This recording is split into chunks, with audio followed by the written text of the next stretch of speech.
తెనాలి పట్టణంలో పురపాలక సంఘం నిర్వహిస్తున్న పారిశుద్ధ్య స్పెషల్ డ్రైవ్ కార్యక్రమాన్ని 15వ వార్డులో చేపట్టారు. ఈ కార్యక్రమాన్ని చైర్పర్సన్ తాడిబోయిన రాధిక రమేష్ పరిశీలించారు.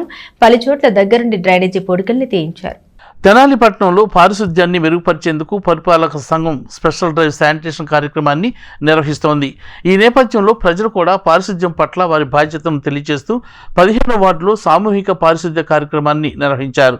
చైర్పర్సన్ తాడిపోయిన రాధిక రమేష్ 15వ వార్డు కౌన్సిలర్ గుంటూరు కోటేశ్వరరావుతో కలిసి వీధిలో పారిశుద్ధ్య పనులను పరిశీలించామని, అంతేకాకుండా పలు చోట్ల దీనిపై వచ్చిన సమస్యలను పరిష్కరించడంతో పాటు అధికారులకు సిబ్బందికి తగు సూచనలు చేసినట్లు తెలిపారు. ఈ కార్యక్రమంలో municipal town planning officer K Sambasivarao, municipal health officer doctor Helen Nirmala, sanitary inspector Prasad, in charge AE Kalyan మరియు సచివాలయ సిబ్బంది పాల్గొన్నారు. ముందుగా అందరికీ నమస్కారం. ఈ రోజున మనం 15వ వార్డు గుంటూరు కోటేశ్వరరావు గారు మన 4 రోజుల కిందట అడిగారు, డ్రైన్స్ సరిగ్గా లేవండి అది అని చెప్పడం జరిగింది. అందులో భాగంగా ఈ రోజున 15వ వార్డుకి రావడం జరిగింది.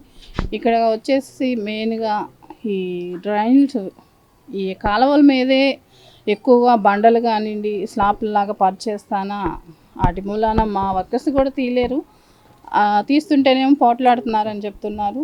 అందువల్ల నేను దగ్గర ఉండి అవి తీపిచ్చి బండలు అవి తీపిచ్చి సిల్క్ తీపిస్తుంది జరుగుతుంది. ఎక్కడైనా సరే ఈ మీ ప్రజలందరూ చెప్పేది ఏంటంటే తీసే విధంగా ఉంచుకోవాలని కోరుతున్నాను. ఈ స్లాపుల్లాగా పోయటాన వాళ్ళకి తీయటానికి ఇబ్బందిగా ఉంది. అలానే మీ అందరికీ గమనించండి, మీరు ఎంత శుభ్రంగా పరిశుభ్రంగా మీ ప్రదేశాలు ఉంచుకుంటారో అంత ఆరోగ్యం కూడా మెరుగుపడిద్దని చెప్తున్నాను.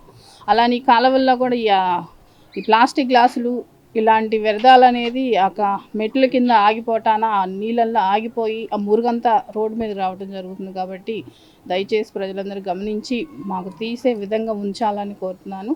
అలానే ఈ వార్డులోకి వచ్చేసి అంత బాగుంది. పంట కాలువ అనేది ఉంది కాబట్టి ఇంకో రోజు ఎక్స్ట్రా పెట్టి మేము అది కట్టల్లాగా వేసి పూర్తిగా తీయించమని ఈ రోజున మా అధికారులు కూడా చేయడం జరిగింది. అందులో భాగంగా మేము కానీ మా మున్సిపల్ ఆఫీసర్లు కానీ వర్కర్స్ కానీ తప్పకుండా మెరుగైన పాలనలో మెరుగైన శానిటేషన్ ప్రజలకు అందరికీ అందించాలనేది మా కోరిక. కూడా తప్పకుండా శానిటేషన్ మెరుగుపడే విధంగా నేను చూసుకుంటాను. ముఖ్యంగా మా 15 వార్డు ప్రజలందరూ కూడా ధన్యవాదాలు తెలుపుతున్నాం. ఈ కాలంలో స్పెషల్ డ్రైనేజ్ పెట్టి ఒక 40-50 మందిని మనుషులను పెట్టి స్పెషల్గా ఈ కాలువల్లో ఎక్కడైతే ఆగిపోయిందో, ఎక్కడైతే చెత్త పేరుకుపోయినా మొత్తం పంట కాలువ ఒకటి ఉంది మనకి.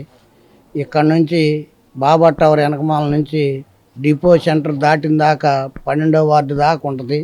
ఆ మొత్తం కూడా ఆ మురుగు మొత్తం కూడా తీపిస్తాం జరుగుతుంది. మేడం గారికి మొన్న 4 రోజుల కిందట చెప్పాము, ఇట్ట సంగతమ్మ దోమలు బాగా ఇబ్బందిగా ఉంది, ప్రజలందరూ కూడా బాధపడుతున్నారని. వెంపటనే దానికి స్పందించి ఇవాళ వెంపటనే 40-50 మందిని తీసుకొని వచ్చి వార్డు మొత్తం కూడా కాలువలు కానీ ఎక్కడైనా కానీ చెత్త ఉన్నా సరే మొత్తం కూడా క్లీన్ చేస్తాం జరుపుతా. ఆమె స్వయంగా ఉండి ఎక్కడెక్కడ ఇబ్బంది ఉందనేది చూసి ఆ పనులతో చెప్పి దగ్గరుండి పరిశోధన చేస్తా చెబుతున్నారు. ఇది 2వసారి మాకు వచ్చి ప్రజలతోటి వీళ్ళందరితోటి కూడా